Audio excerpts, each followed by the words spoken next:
what's up friends, welcome you all to my channel Financial Prudent. Well friends, as you all know, year 2020 was a famous year for stock market mainly due to two reasons. First reason was a big fall in the market due to COVID-19 outbreak, and the second reason was market got flooded with IPOs. Good about 26 IPO got listed in the market in the second half of the year. So on 17 September 2020, one more company got listed in the market. The motto of this company was Born Digital, Born Alive, as you see on the screen. So we will discuss the tagline of the company subsequently. If we talk about the IPO, the offer price was 165 to 166 rupees per equity share. And the big question in everybody's mind was, will the company be able to make investors happy, like its name? This IPO was oversubscribed 151 times before listing. And this IPO became 8th most oversubscribed IPO in last decade. The IPO made a stellar listing and it traded at 111% premium on the day one of listing. The price at which it got listed was 351 rupees against the offer price of 165. Yes friends, you already know it was none other than Happiest Minds. I hope you know the reason behind the stellar listing of the company. Of course, it was company's business and its growth. But Mr. Ashok Soota, as you see on the screen, has also played a major role in the stellar listing of the company. He is a IT industry veteran, and Happiest Minds is the second company in his 77 years of age which got successfully debuted in the secondary market. As we see, from 1948 to 99, he was the president of Wipro, where he contributed outstanding by growing the company from $2 million to $500 million. Subsequently, he left the company in 1999 and he co-founded the Mindtree company in the same year. The Mindtree company got listed in the year 2007 and again it was a blockbuster debut in the secondary market. The IPO of Mindtree got listed with 100 times oversubscription. This time again he has repeated the history by listing Happiest Minds, which actually started in the year 2011, and he got the company listed in the secondary market with 151 times oversubscription on 17 September 2020. After listing, this company has never looked back and the share price, as you see, is rising on a continuous basis. Recently, the share has hit all-time high 862 rupees. If we talk about the current valuation of the company, this company is trading right now at 728 rupees 50 paisa, which is 108% above the listing price and 285% over the IPO price. So if we understand correctly, this company has almost tripled the amount of the who got allotment during IPO. So friends, the obvious question comes to our mind, what is so special about this company other than the strong management led by Mr. Ashok Soota? So there are various other factors which has contributed in overall growth of the company till now. So there are four important parameters which has contributed towards the overall growth of the company. They are strength, weaknesses, future opportunities and finances of the company.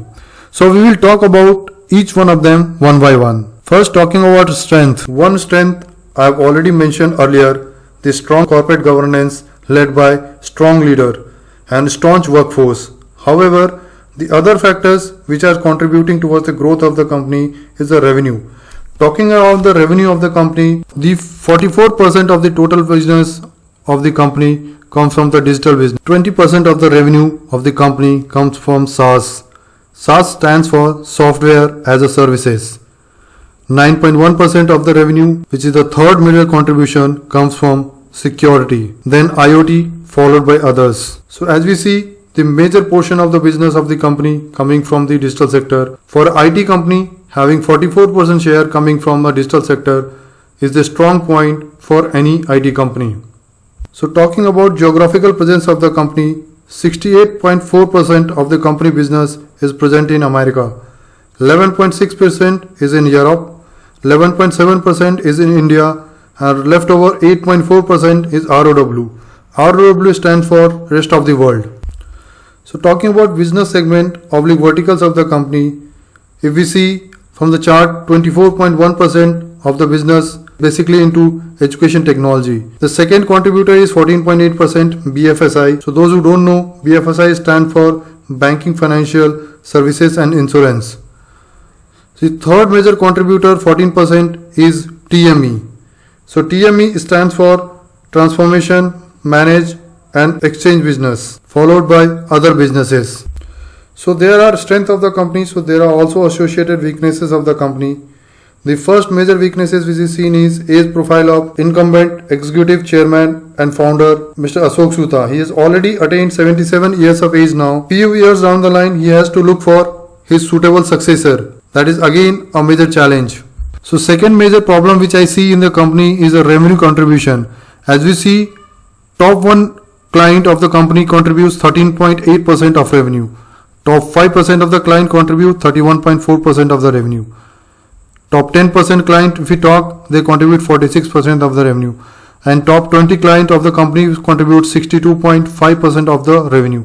So there are major concentration in the company in terms of client and revenue. More than half of the revenue of the company comes from top 20 client. Any major client leaving the company will negatively impact the earning of the company in long run. Talking about future opportunities, as we all know, entire world is migrating towards digitalization, and post-COVID, it has become need of the day. And this company is working in all the businesses which is upcoming, like Internet of Things, software development, big data analytics, blockchain, cloud, security, and many more sectors it is working on. Hence, this company is well placed in terms of future growth. So if we talk about finances of the company, for initial 3 years, FY 2018, FY 2019 and FY 2020, this company has grown with a CAGR of 21%. And if we talk about 4 years, including financial year 2021, the CAGR has reduced to 18%. If we talk about quarter and quarter basis of 2021, the revenue has grown from 18,699 crore to Q4 22,374 crore. So company has recently declared the result of Q4 financial year 2021. So if we compare the result of FY21 with FY20 year on year basis, so we see the revenue in terms of dollar, it has grown 6.3%. The revenue in terms of lakh, it has grown 10.8%. The other incomes of the company has grown 51.2%. Total income of the company has grown 11.7%. EBITDA stands for earning before interest, tax and amortization. That has increased in terms of lakh 90.7%. If we talk about profit before tax, it has increased by 152.7%. Tax has also increased because the earning is more, so tax has also increased 1140%. And profit after tax has also increased 126%. So if we talk about the growth of the company is going very rapidly with a good pace. Now we will try and analyze the current shareholding pattern of the company. We see 53.25% of the share is held by promoters of the company. Non-institutional investors are holding 32.3% of the share. Mutual funds are holding 6.57% of the share. Foreign institutional investors are holding 7.7% of share.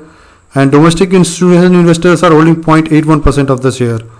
Out of the promoters holding, Mr. Ashok Soota is a maximum shareholder. He is holding 40.896% of the share.